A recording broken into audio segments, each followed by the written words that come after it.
Salut à tous, ici Thomas Moncombe et bienvenue dans cette vidéo. Donc dans cette vidéo, on va voir ensemble quelles sont les meilleures plateformes de courtage pour débuter en bourse au Québec. Il existe vraiment plein de types de plateformes différentes, différentes banques, etc. Donc parfois au début, là, ça peut être un petit peu dur de se retrouver puis savoir quelle plateforme choisir lorsqu'on débute.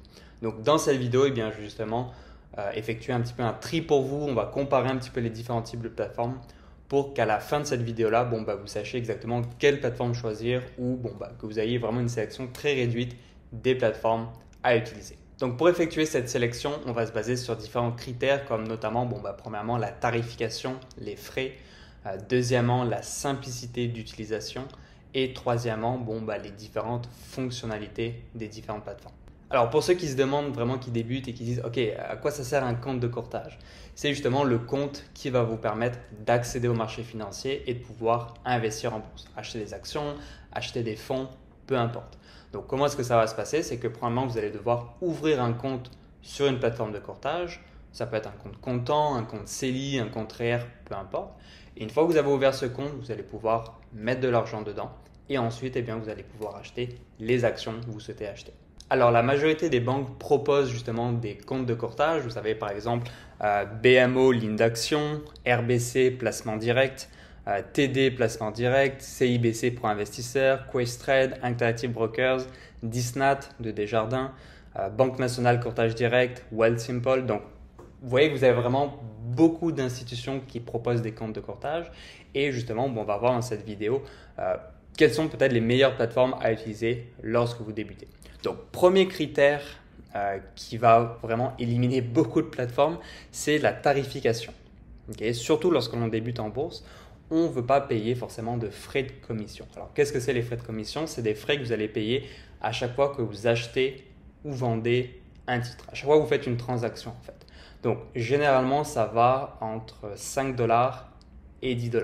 Donc, lorsqu'on débute, par exemple, vous arrivez, ok, vous dites, je vais débuter avec 100 $. Si dès le début, vous payez 10 $ de commission pour acheter des titres et que lorsque vous les vendez, vous repayez 10 $ de commission, ça fait déjà 20 $ sur 100 $, ça fait 20% de votre capital qui part juste en frais de commission. Donc, lorsqu'on débute, c'est absolument pas ce qu'on veut, surtout lorsqu'il existe des alternatives gratuites. À l'heure où je tourne cette vidéo, les seules plateformes qui proposent des transactions gratuites, c'est Wealthsimple, certainement que vous connaissez, Disnat de Desjardins et Banque Nationale Courtage Direct. Comme vous pouvez voir sur le site des différentes plateformes, vous pouvez voir qu'il n'y a aucun frais de transaction sur l'achat et la vente d'actions ou de fonds négociés en bourse. Puis c'est essentiellement ce qui nous intéresse lorsqu'on débute en bourse. Une chose que j'aimerais porter à votre attention, c'est penser à regarder les frais d'administration. Parce que certaines plateformes proposent des transactions gratuites, mais il y a parfois des frais d'administration. Donc, par exemple, pour Disnat de Desjardins,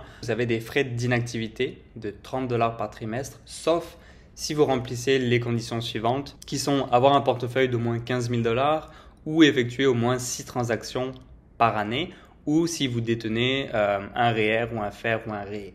Okay, donc, si vous remplissez l'une de ces conditions, il n'y a pas de frais d'inactivité, mais sinon, vous devez payer 30 $. Ça, c'est des frais d'inactivité, mais vous avez également des frais d'administration. Par exemple, pour un CELI, il n'y a pas de frais d'administration, mais pour un REER, par exemple, vous avez 100 $ de frais d'administration par année, sauf si vous avez un REER de 15 000 $ et plus, ou si vous faites au moins 125 transactions par année. Donc, c'est des choses à prendre en compte. Si vous débutez en bourse, que vous ne faites pas forcément beaucoup de transactions et que vous n'avez pas forcément 15 000 $ dans un REER ou peu importe, considérez quand même les frais d'administration. Si on prend par exemple Banque Nationale, on peut voir que pareil, il n'y a pas de frais de transaction, mais vous avez par exemple un frais annuel d'administration de 100 $. Donc contrairement à Desjardins, pas de frais d'inactivité, rien du tout, c'est juste 100 $ annuels, sauf si vous remplissez l'une des conditions suivantes, que vous avez moins de 30 ans, que vous avez des actifs qui dépassent 20 000 $ en date du 31 mai de l'année en cours, ou si vous profitez de certains avantages avec la Banque Nationale. Et puis pour terminer avec Wealthsimple, c'est lui qui gagne par rapport aux frais, parce que vous n'avez pas de frais de transaction, également pas de frais d'administration. Donc avantage ici pour Wealthsimple. Deuxièmement, pour tout ce qui est facilité d'utilisation. Alors pour les trois plateformes que j'ai mentionnées précédemment, Wealthsimple, Banque Nationale et Disnat, ces trois plateformes-là proposent une application mobile. Donc ça facilite quand même l'utilisation si vous aimez regarder et suivre vos placements depuis votre téléphone. Pour ces trois plateformes-là, vous avez une application mobile. Maintenant, pour ce qui est de la facilité d'utilisation générale, il y a quand même un certain avantage pour Wealthsimple.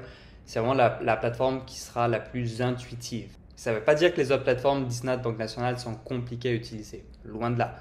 Mais si vraiment vous débutez et que vous cherchez la plateforme la plus facile possible à utiliser, je vous recommanderais plutôt Wealthsimple parce que tout est vraiment bien organisé, tout est super intuitif. Donc, ça sera beaucoup plus facile pour vous pour débuter et comprendre comment ça fonctionne. Donc, deuxième avantage ici pour Wealthsimple. Ensuite, pour tout ce qui est fonctionnalité, Disnat et Banque Nationale ont vraiment l'avantage par rapport à Wealthsimple pour tout ce qui est choix des types de comptes. Alors, avec Wealthsimple, vous pouvez ouvrir les comptes classiques, REER, CELI, comptes non enregistrés principalement.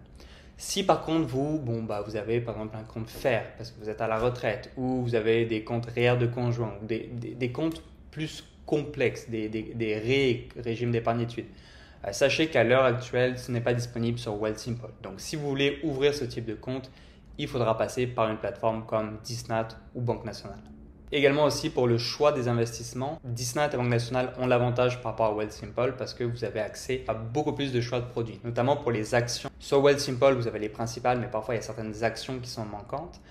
Sur Disnat ou Banque Nationale, vous avez vraiment accès à tout. Également pour les fonds négociés en bourse, pareil.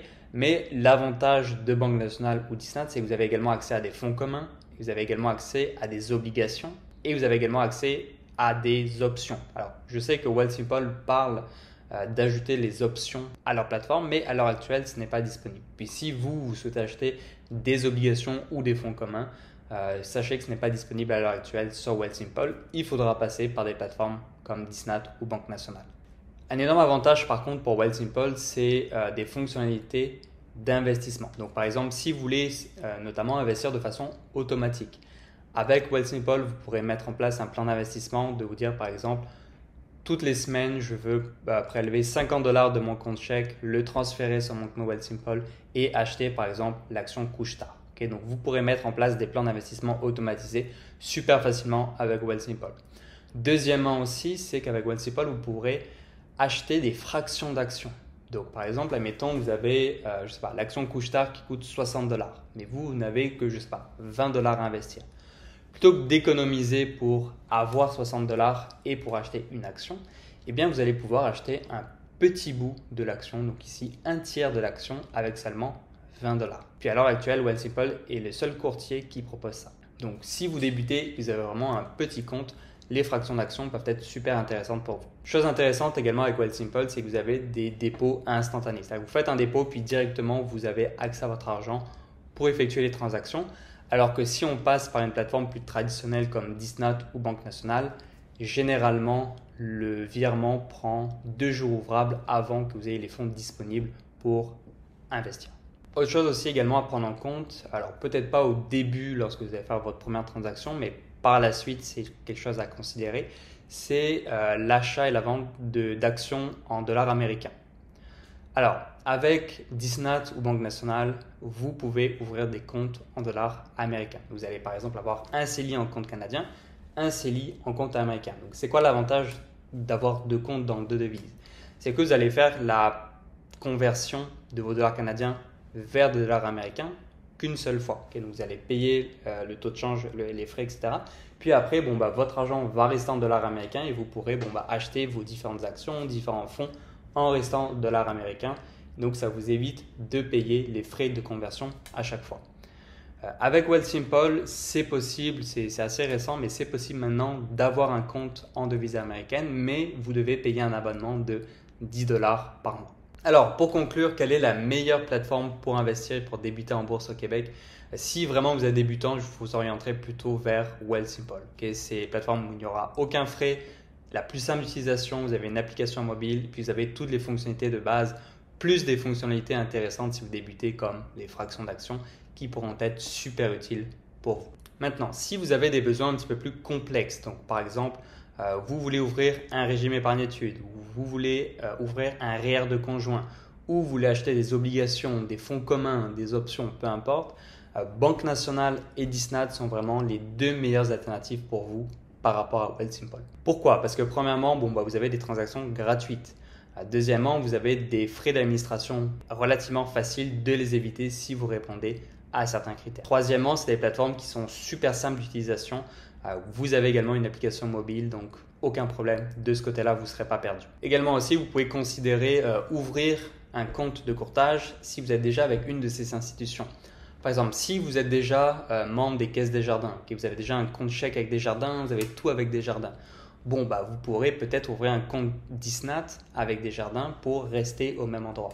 Si vous êtes déjà avec Banque Nationale, peut-être vous pouvez ouvrir un compte de courtage direct avec Banque Nationale pour rester au même endroit. Ce n'est pas une obligation, mais ça peut éventuellement vous faciliter les choses, donc c'est quelque chose éventuellement à considérer. Pour terminer, j'aimerais vraiment vous mentionner que toutes ces plateformes-là sont disponibles en français, ont vraiment un excellent service client, notamment Banque Nationale que j'utilise, toujours des réponses très rapides à mes questions. Puis troisièmement, toutes ces plateformes-là sont vraiment régulées. Maintenant, si vous avez besoin d'aide avec vos investissements, j'ai préparé pour vous une formation gratuite d'une trentaine de minutes qui vous montre comment débuter en bourse au Canada, comment construire votre premier portefeuille sur mesure, c'est vraiment performant, bien diversifié, qui vous permettra de bâtir votre patrimoine au fil du temps. Donc si ça vous intéresse, j'ai mis le lien dans la description, vous pourrez donc la regarder gratuitement. Puis par la suite, si vous souhaitez aller plus loin, vous pourrez réserver un appel avec moi ou avec mon équipe, puis on pourra discuter ensemble de comment est-ce qu'on peut vous aider à atteindre vos objectifs beaucoup plus rapidement. Voilà, donc si vous avez aimé cette vidéo, n'hésitez pas à la liker, à la partager avec vos amis qui souhaitent ouvrir des comptes de courtage. N'hésitez pas également à vous abonner pour ne pas manquer mes autres vidéos. Puis on se retrouvera dans la prochaine vidéo.